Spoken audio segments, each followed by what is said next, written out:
Hello, I'm your host Jim McLean. Welcome back to More Than Pixels on a Screen, a podcast brought to you by the Banderflix Movie Review website. On this episode, we're going to be looking back at Robin Hood, Prince of Thieves. The film was released back in 1991, directed by Kevin Reynolds. It stars Kevin Costner, Alan Rickman, Morgan Freeman, Christian Slater. It's a pretty impressive ensemble cast, I've got to say, for this film. And yes, there is that Bryan Adams song. I'm a huge fan of the film. It was a massive box office success when it was released, grossed nearly 400 million, and it was an absolute pleasure for me to be joined on this recording by the film's writers and producers, Pen Densham and John Watson. We spoke via Zoom just before Christmas. I'll apologise in advance. I think I was just getting over the cold. I had a bit of a sexy kind of cold voice going on, and I don't think it distracts too much from the recording. I've got to say the two gentlemen were very gracious with their time. We chatted for nearly an hour. But before you hear that interview, let's play a clip of the film. You wish to end this? What do you mean? You wish to go home? Yeah. Then we must stop fighting amongst ourselves and face that the price for it may be dear. I, for one, would rather die than to spend my life in hiding. The sheriff calls us outlaws. But I say we are free. And one free man defending his home is more powerful than 10 hired soldiers. The Crusades taught me that.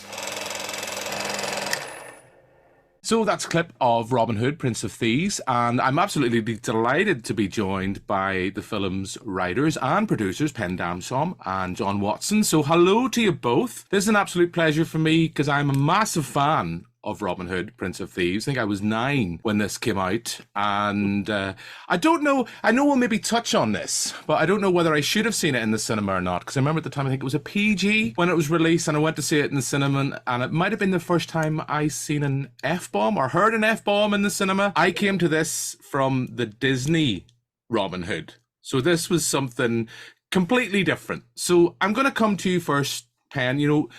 Where did the idea for this? Because I think I read some of this started out life as it was a 91 2-page outline that you had for doing something slightly different with the Robin Hood story. And where did that come? What was the kind of catalyst for the acorn of an idea, I should say, for that? Well, John and I had gone to Hollywood and learned a bit about the system, and we realized that there were films that we wanted to make, and we had doctored a few films for people like Stallone, and we were seeing a lot of movies that were where people killed each other in large quantities, so Stallone and Schwarzenegger, but human beings weren't really valued. They were more like bowling pins.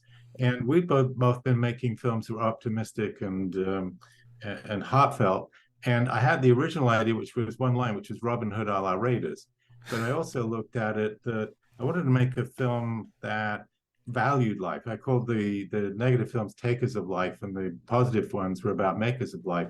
So I came up with this very simple idea, which was, what if you took a really rich, spoiled Robin Hood and turned him into a man that was willing to die for the future of his children, his peasants' children. Mm-hmm. And I was encouraged to start writing that after I pitched it at 3 different studios, and none of them thought that there was any future in it. They said, no one wants to see guys with swords, they just don't want to see actors with guns. And despite that, started writing it. And as I was writing it, John was reading my pages every day and encouraging me to keep taking the risk of it, because it seemed a bit pyrrhic. It was just a passion project, because we'd already been turned down for pitching it.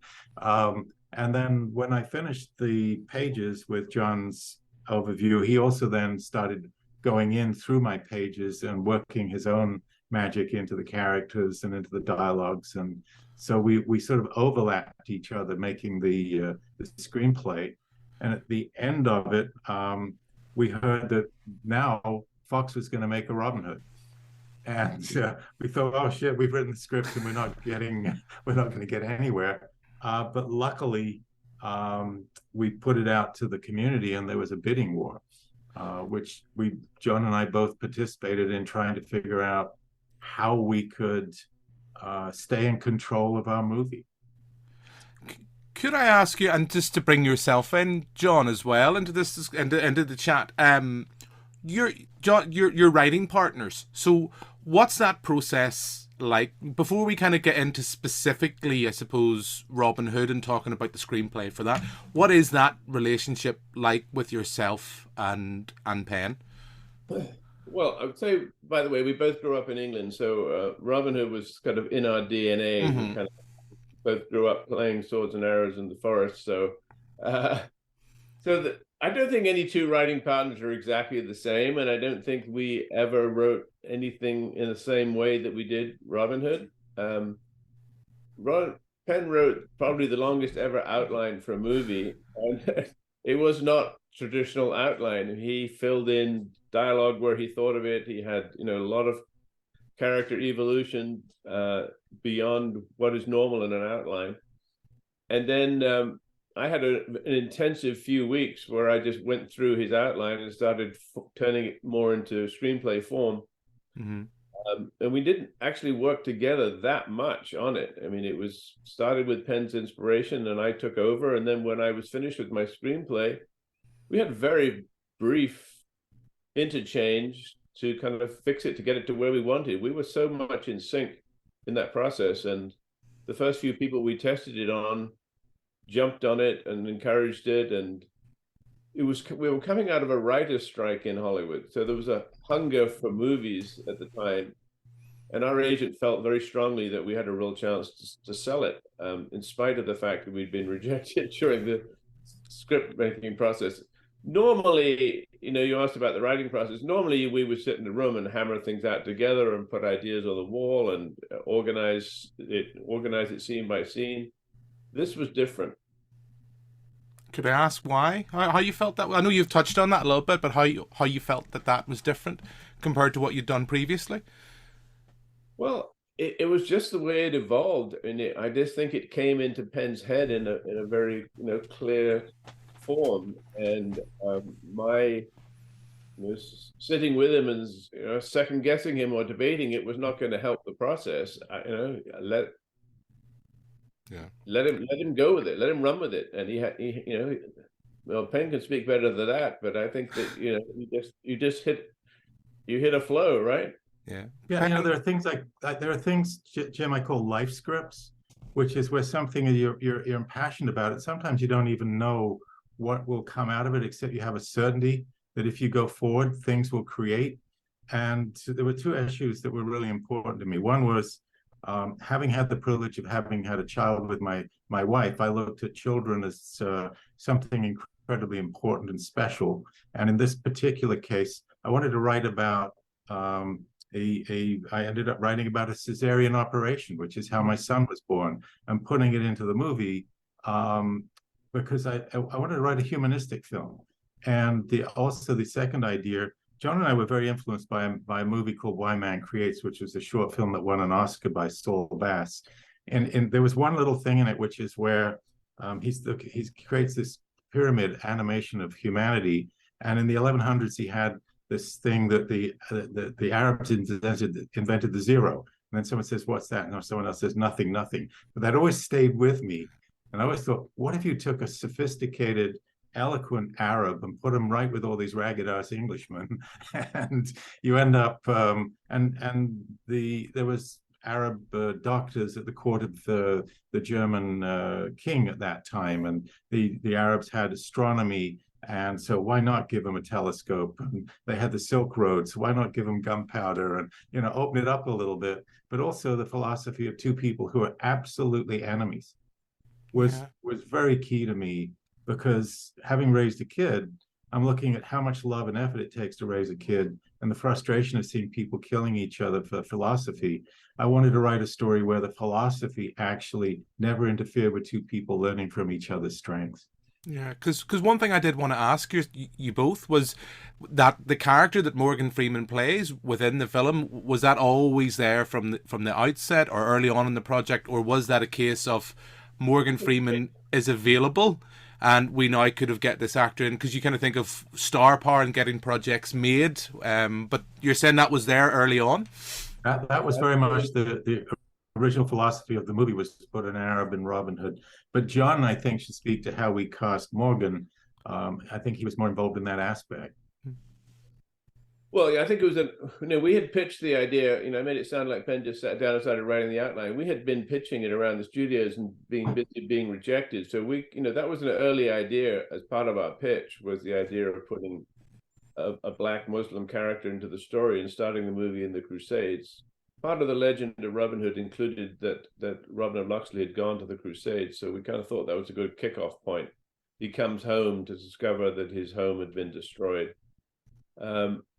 No, the casting of Morgan was after the movie had been picked up by Morgan Creek and we were going into production.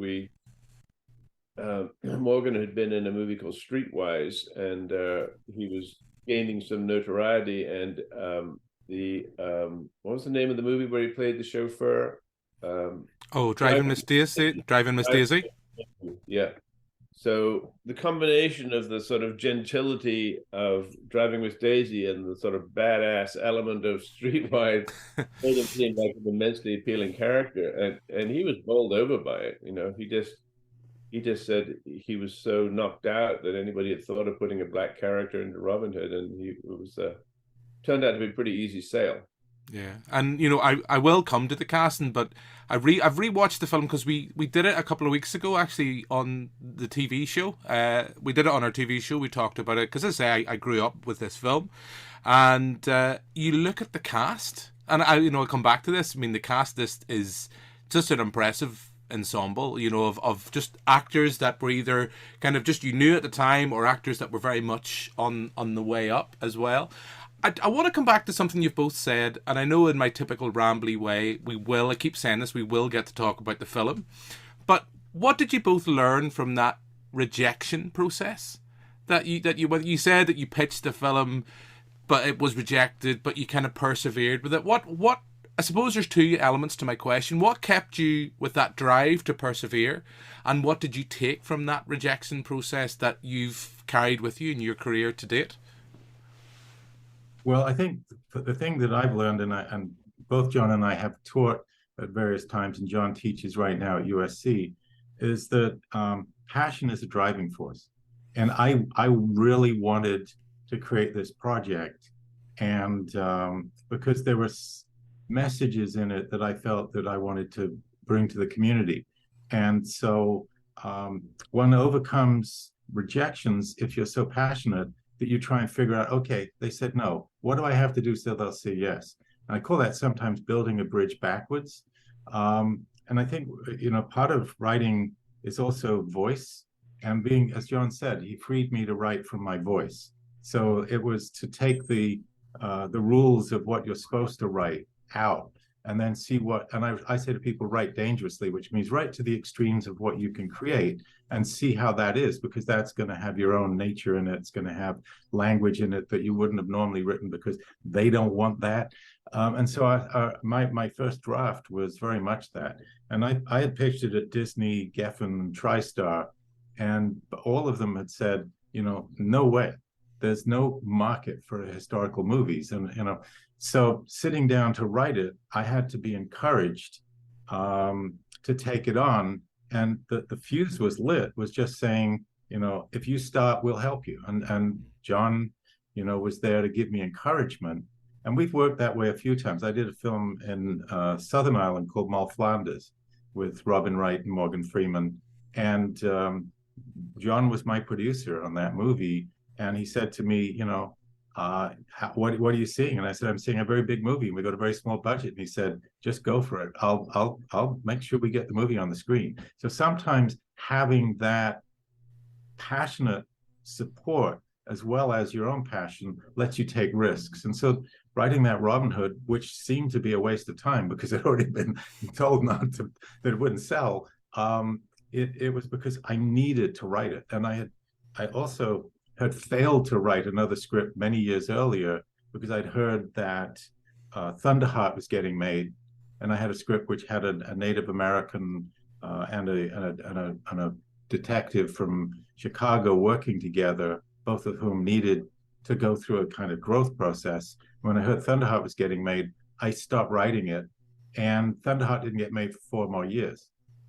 And so I realized I killed a creative baby.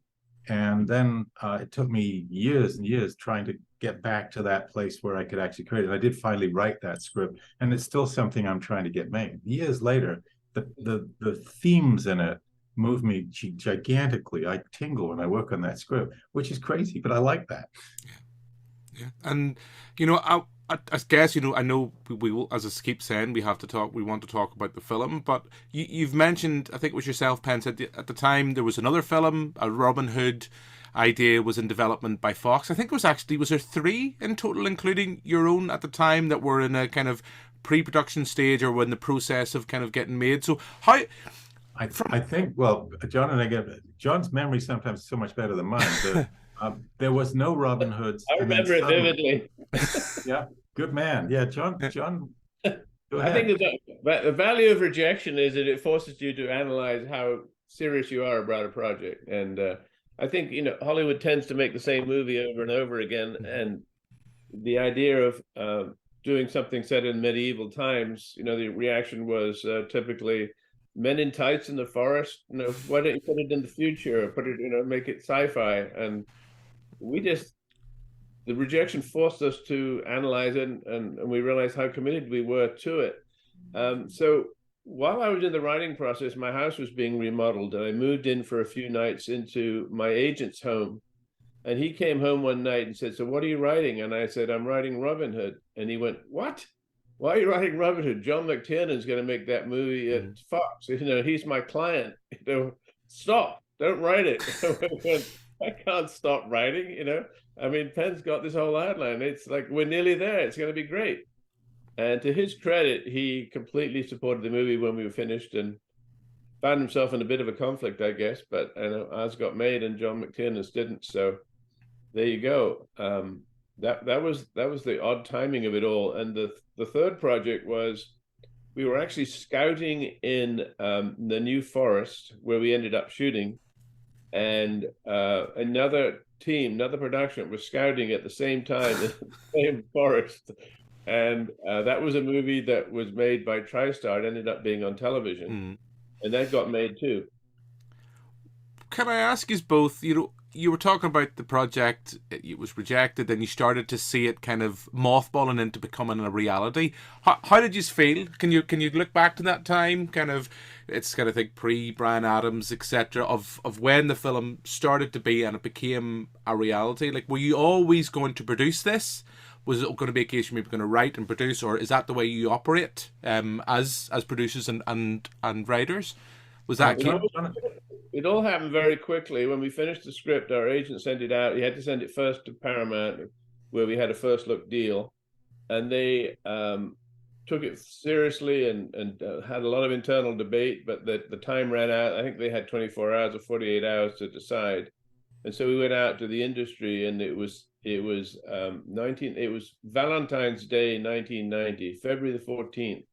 And it was being read all around town by various studios, and it was a crazy day. And we kept hearing word that, you know, the head of Warner Brothers liked it, and he was on page 60, and he thought he was gonna say yes, and then he changed his mind, or you know, it went round and round.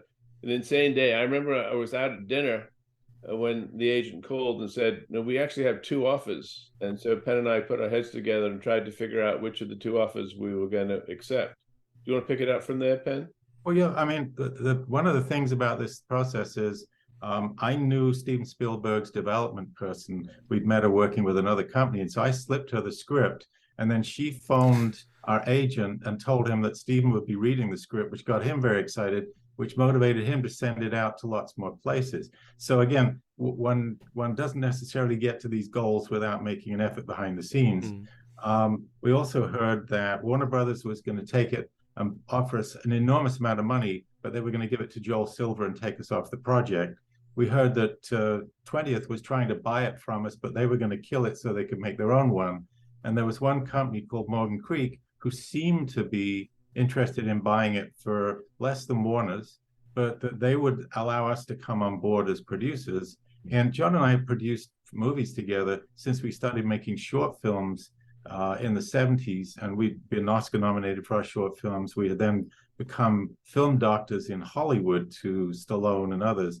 And we wanted to make our own movies and control them because we were physical. We could shoot, we could edit. And a lot of the people in this business are like agents who'd be given a script and take it to a studio and call themselves a producer. We actually love film. We eat film. We learned how to how to bend film with our emotions. And John won more awards than any other editor in Canada for his editing of our films. And so we yearn to bring those skills to the making of our own movie, Robin Hood. So we elected to go with Morgan Creek. And when we said yes, we were still scared that they might be buying it and giving it to someone else. But John actually was very tactical. He moved into Morgan Creek's offices. So he was there every day, and they let him in and started moving the piece through all the systems inside theirs so that we could actually get a jump on the other Robin Hoods and motivate the people to get the film made. John, just coming back to kind of put that idea of producing, you both seem that, as Penn's alluded to there, that you're passionate about producing. Kind of how do you find that production? How do you find that process of working as a producer on a project like this? I can't remember who it was. I remember maybe it was asked about being a producer, and they kind of said, my job is to make sure that the crew, the filmmakers have everything they have for the day to make sure they can make the best possible, the shoot on that day, everything's there available to them. But how do you find the role of a producer? I suppose if we move now from kind of the project, Robin Hood being in development, to suddenly getting to go ahead, to suddenly then you're making the film. How do you find that process as a producer from day to day? Well, the term producer covers a lot of different methods. Some producers, never go on set. Some producers are very good at packaging and raising money. And my passion is for actually being hands-on, for actually making a movie, being there on set every day, for being involved in every single decision of the process. That comes from, what Penn was referring to, our background in Toronto, where there was just two of us making movies. So we had to do it all. We wrote them, we directed them, we produced them, we shot them, we edited them, we did the sound, we did it all. So we had this sort of whole rounded approach to movie producing. We didn't really distinguish it. We're filmmakers, right? We're multi-hyphenate filmmakers, and we love doing it all. So as soon as Morgan Creek said they were interested, my intent was just to move into their. I asked them to give me an office, and I was all day, every day, just helping and pushing and pushing and pushing, because there's a long step between somebody buying the script and actually making it. They spent some money on optioning the material, but this was going to be a big, expensive movie, and it required complete commitment, and they stuck with it. And the process was very early on. After they bought it, we were told that Kevin Costner was interested in playing Robin Hood, but he'd also told two other productions he was interested in playing Robin Hood. So we were told that he liked our script, but we didn't have a director on board. So we actually actively started the pre-production process without having a director on board. I went over to England a couple of times and started meeting with potential heads of departments, with cinematographers and designers and line producers, and looking at locations and going to studios and trying to figure out the logistics of it, while we were still trying to figure out if we had a director and if we were going to go ahead. And the clock was ticking, because Robin Hood requires you being in a forest, and it requires leaves on the trees in the forest. And as the days started to go by, we were looking at, what are we going to do? We have to shoot Robin Hood in the wintertime, and there's no leaves on the trees. And so it was a very dramatic battle, and we were, as we said earlier, racing against two other potential productions. So I don't know, it was all systems go. At what point then does Kevin Reynolds come on? And I suppose, now enough time has passed.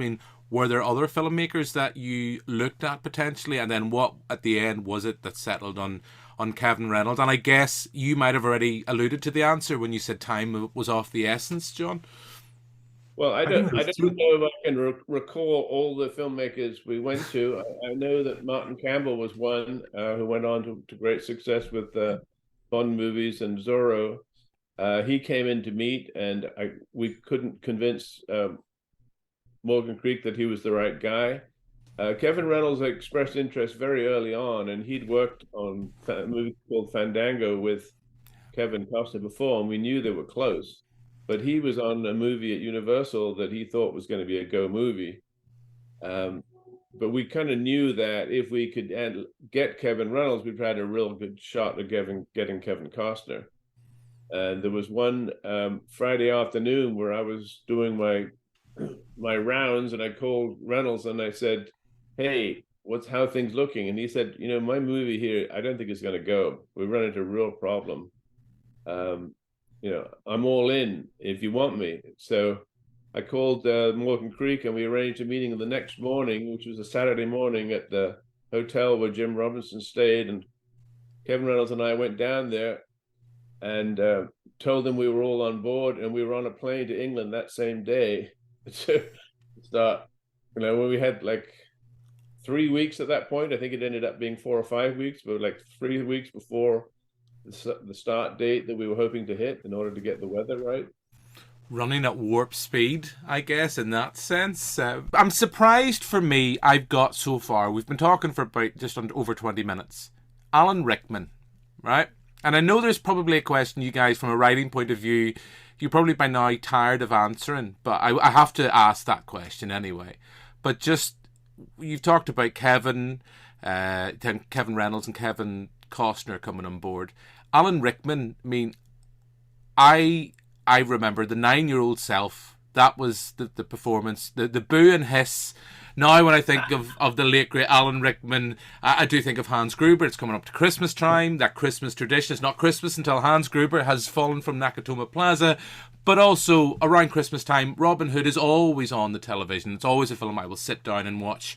And as much as I love Kevin Costner and other bits and bobs in the film, the practicality, the soundtrack, there's so many things I know I'm not going to have time to talk to you about. The soundtrack for the film I adore. But Alan Rickman, that performance, and I guess then we can segue into your memories then of when it became apparent he was changing dialogue, adding in his own dialogue. From writer's point of view, how was that at the time, and then now, over 30 years on, how do you look at that? I know that's a load I've asked. That's what I usually do. I ask you about 5 questions in one. So whoever wants to go first, fire away. I'll take some of it and get some of it. So the process was that we went to Alan pretty early on, and he turned us down. Alan didn't want to get pigeonholed as a villain. Yeah, that was not what he wanted to be. And so the worst thing you could say to Alan is, "You're a wonderful villain," and he was half an hour later he'd stop berating you for that. So he's an actor first and foremost. And anyway, so he turned us down, and we didn't actually get him on board until we were about a week and a half into filming. We started filming without our Rickman, but he was our guy. We knew he was our guy, and we talked to various other people, but we kept on coming back to him, and we finally talked him into it. And part of the way we talked him into it was allow him some flexibility with the dialogue. He had tons of ideas, and he wanted to try some other things. So the basic rule that we put on him was, you can do anything you want as long as you also say the lines that are in the script. Say the lines that are in the script, and if you want to improvise and add additional material, you can do that. And I don't know how Penn feels about it, but at the end of the day, the proof is in the success, right? Obviously, people absolutely adored Rickman's performance and thought he was fantastic. For myself, I had some concerns. I had some reservations. I didn't know how the audience would respond to it. It was very over the top, extreme, not the dark vision that Penn and I originally had. But I think we were smart enough to know that it was working for people, so we kind of embraced it. Yeah, I guess there's a sense of your writer's head, but also your producer's heads as well, kind of in that stage of looking at that when you see what you're getting. The job of a producer is to get the best out of the actor. And what you're looking for is to infuse the characters that you've written with as much life and fascination as you possibly can.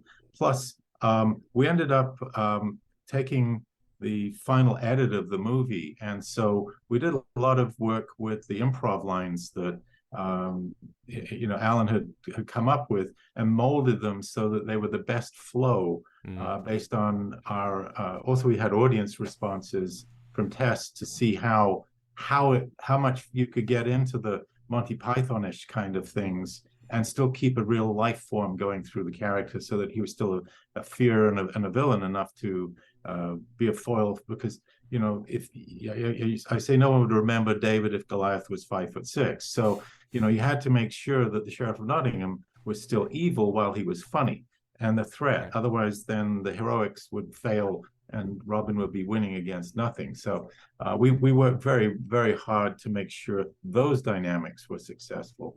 Plus, we were doing rewrites, or I was doing rewrites for Kevin while we were working as well, because actors feel things, their nature has got strengths. And so Kevin and I would be working, looking at how to get the scenes so that he could feel himself in the way that he interpreted Robin Hood. And so that's a normal part of any filmmaking. You can't sit back as a writer and say, that's my sacred script, don't touch it. That would make no sense at all. You're not allowing that magic that comes from, the spirit of life breathed into it by, the actor. Again, I could, gentlemen, I could very easily talk to you a long time, but I'm sure that you have more pressing things to do than speak to myself. But what are your, if we could generalize, I suppose, from what's your memories of that shoot? I mean, we've talked specifically about Rickman, we've talked about bringing the two Kevins on board, but you've talked about being hands-on producers. What's your memories of that shoot? And then you've kind of touched on one thing I did want to mention, the editing process, because I know that was kind of complicated. And I know there's been a few different variations. I think on the recent re-release, the DVD and Blu-ray, there's the kind of the 12-minute extended version that adds in a few little bits that were cut from the final cut. But what's your memories of the actual shoot for Robin Hood, Prince of Thieves? If I ask you that question, what comes to mind instantly? It was absolutely exhausting. I mean, we started out with a much shorter schedule than we ended up with, and partly to do with the weather considerations, with debates about screenplay, because the director came on very late in the process, and Kevin Costner actually arrived after we finished shooting as well, coming off Dances with Wolves. So the script was constantly evolving. We ended up shooting 100 days. We ended up shooting for 6-day weeks for 100 days. At one point, we had as many as 4 units filming. Could I just ask, John, what had you planned? You said you should. What was your kind of the dream? 60-something days we were originally planning to shoot it in, and to give credit to Morgan Creek, they completely supported it. They believed in it. They saw it emerging. They saw the dailies. They realized we were making something quite extraordinary. So they got completely behind it. And if you try to film in England in November, December, January, outdoors in a forest, it is miserable. The very short days, the very cold, wet days, there's a dampness that sort of gets into your bones when you're filming there. Very little sleep. You asked what I remember. Basically, I don't think I slept for about 9 months. And post-production arguably was even harder, and Penn was equally involved in that. We were scrambling to get the movie. What studios do is they set a release date, and then you have to try and get your movie ready for that. Mm-hmm. And we were scrambling to try to get the film edited after previewing it. And there were some debates about the edit, and it got quite political at certain points. And I remember we were actually editing later reels in the movie while Penn was supervising the sound mix for the first few reels in the movie. We broke all the rules. The movie was not done the way it traditionally should be done. And I think it may end up accounting for some of his success. It was just a movie that wanted to be. It is a movie that sort of evolved and happened on the flow, on the run.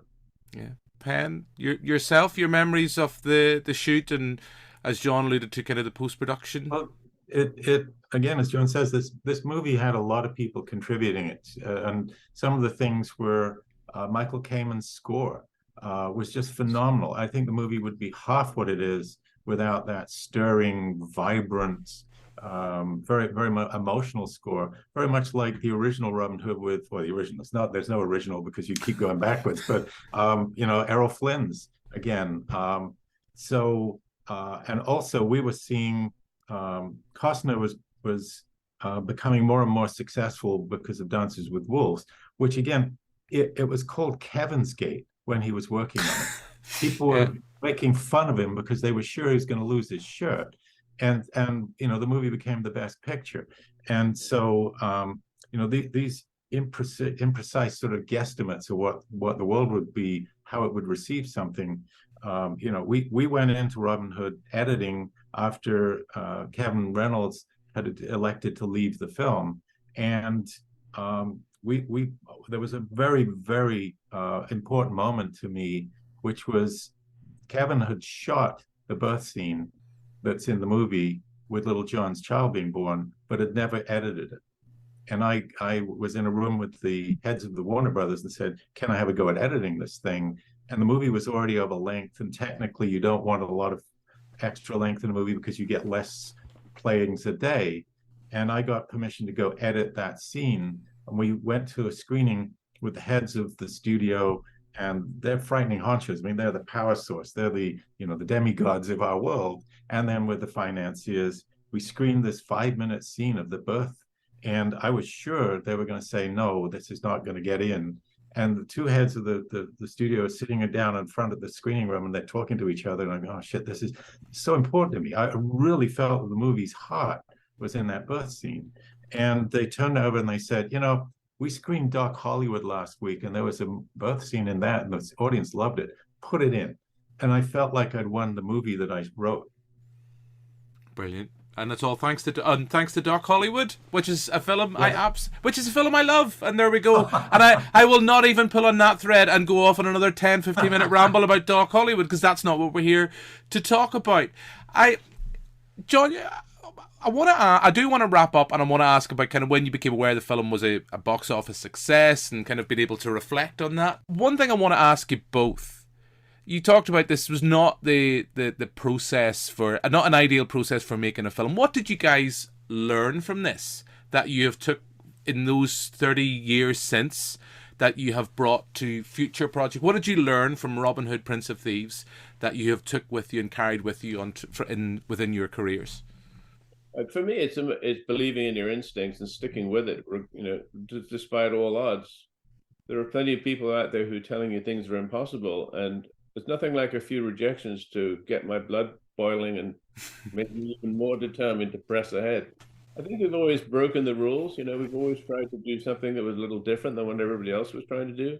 That same year, we brought out a movie called Backdraft, and there were plenty of people telling us that firefighter movies had never worked. No one had ever made a successful movie, revolving around firefighting. And we went, well, it's about time they did. It's a great topic. What's more dramatic than fighting fire? So I think that's the main thing. It's just believing in yourself and believing in your own vision. And it helps to have a partner who shares your belief. That's definitely an important factor.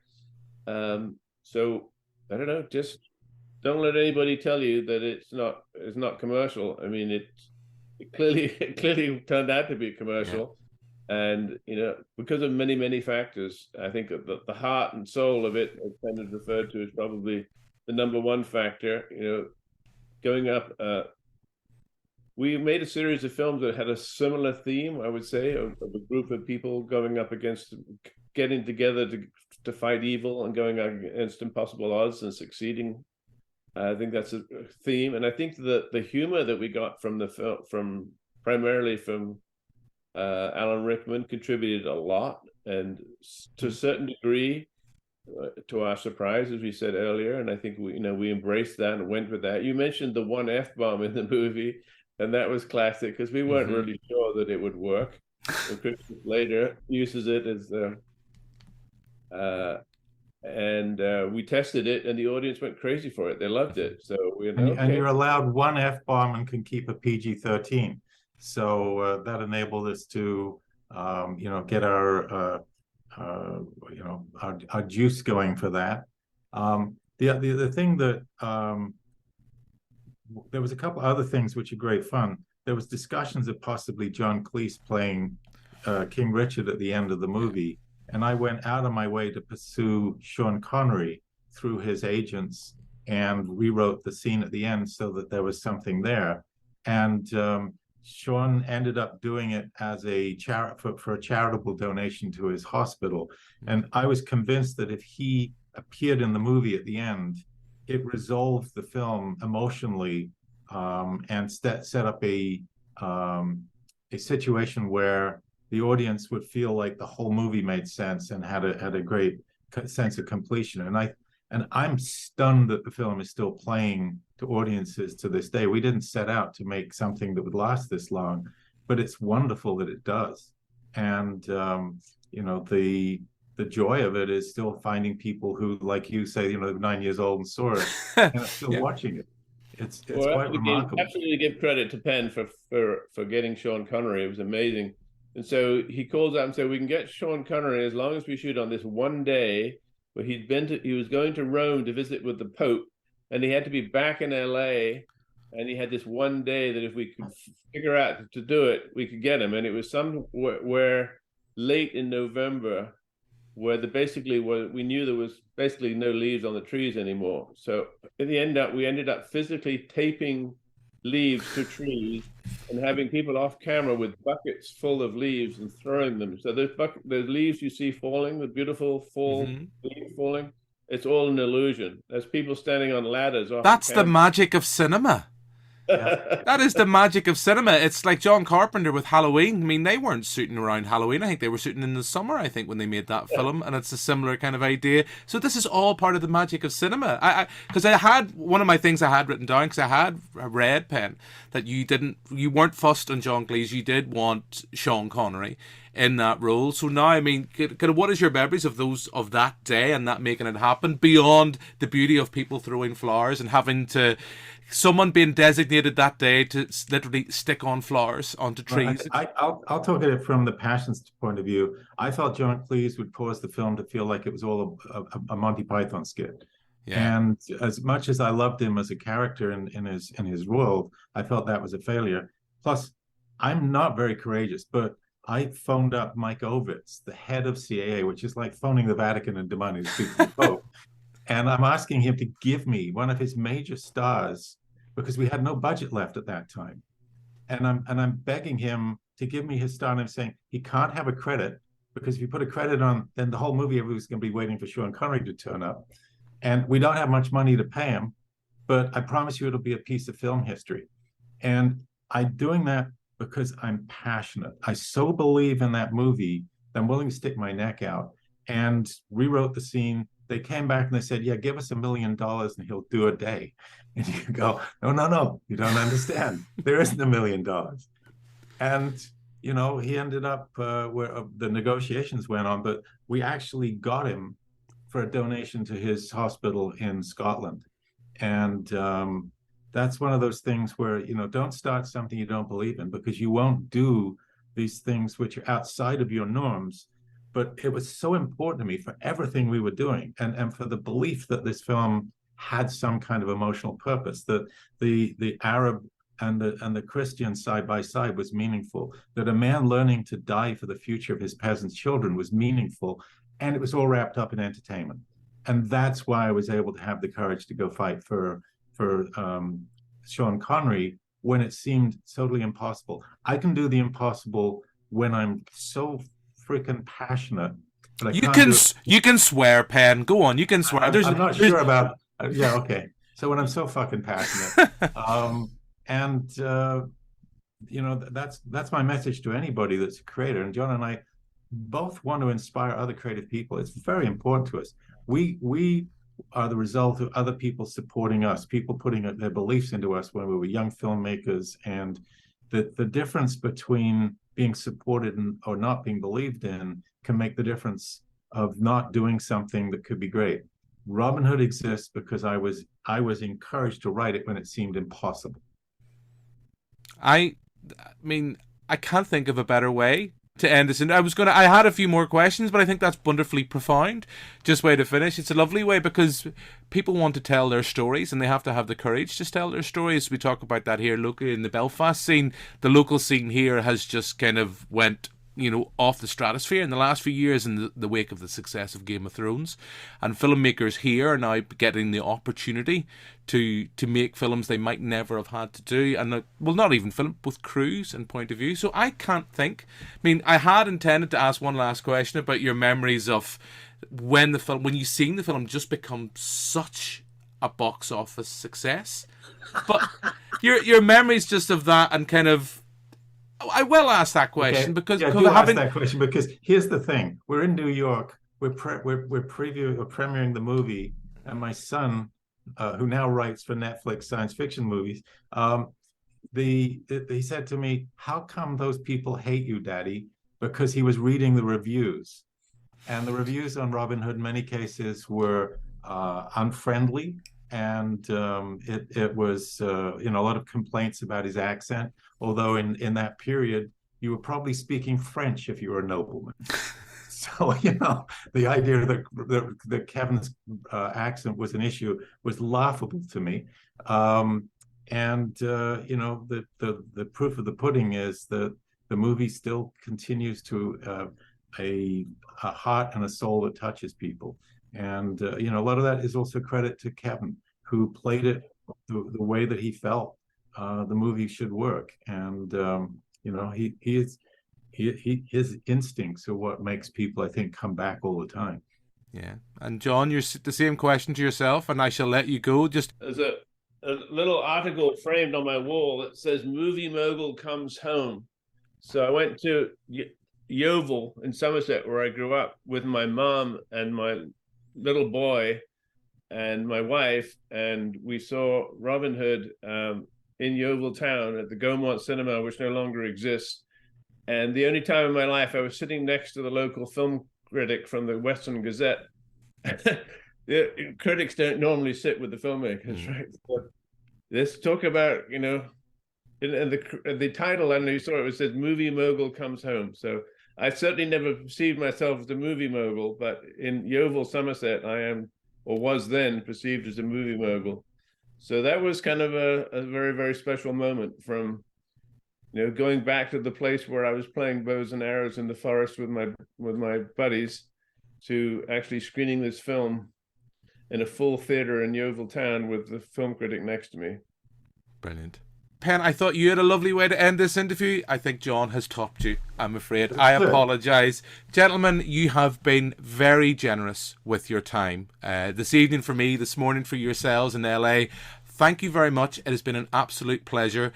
And hopefully in some shape or form our paths shall cross again. Maybe not through the world of Zoom. Maybe we will get you here to Belfast. Who knows? That sounds like an invitation. I'm on my way. Boom. Not a problem. I shall meet you at the airport. There we go. Our best encouragement to your filmmakers there. If we can do it, they can do it. Pen, John, thank you very much for your time. Thank you, guys.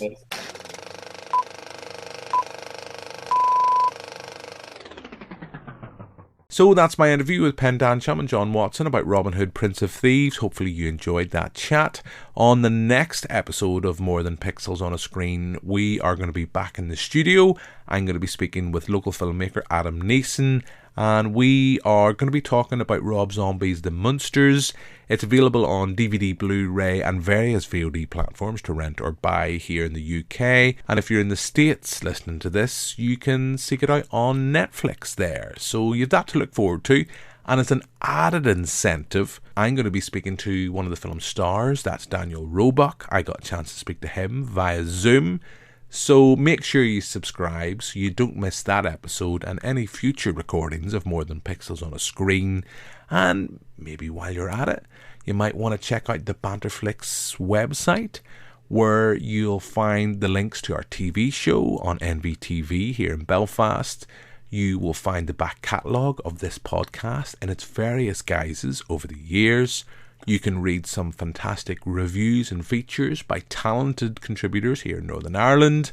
And while you're at it, you might want to sign up to our mailing list so that you're the first to know about any events that we will be hosting in the city. And you'll also be kept in the loop about the Dark Hedges International Film Festival, which will be returning later this year. But that is enough of me trying to sell the Banderflix wares.